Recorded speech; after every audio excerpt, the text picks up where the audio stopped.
Histoire de France, En marche vers la République.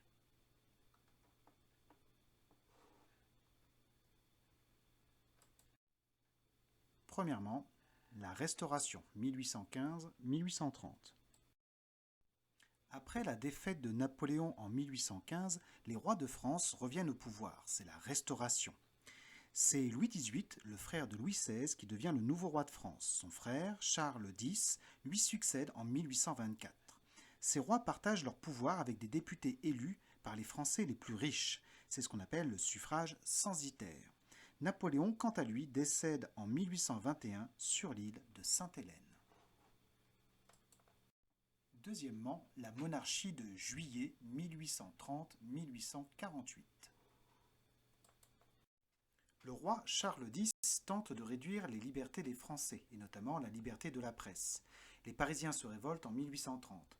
Louis-Philippe, duc d'Orléans, cousin de Charles X, est proclamé roi des Français au mois de juillet. Commence alors ce qu'on appelle la monarchie de Juillet. Louis-Philippe sera le dernier roi de France.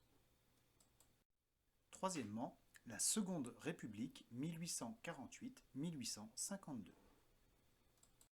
Le roi Louis-Philippe Ier reste trop éloigné du peuple. Paris se révolte de nouveau en 1848.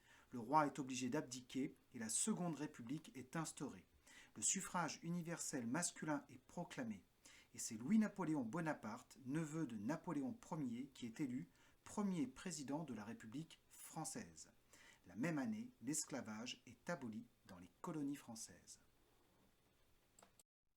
Quatrièmement, le Second Empire 1852-1870. Le président de la République, Louis-Napoléon Bonaparte, organise un coup d'État en 1852 et se fait proclamer empereur sous le nom de Napoléon III.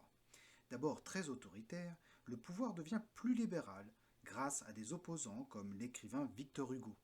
Le droit de grève est même autorisé en France. Cinquièmement, la guerre franco-allemande 1870-1871. Déclarée par Napoléon III, la guerre de 1870 oppose la France à la Prusse allemande.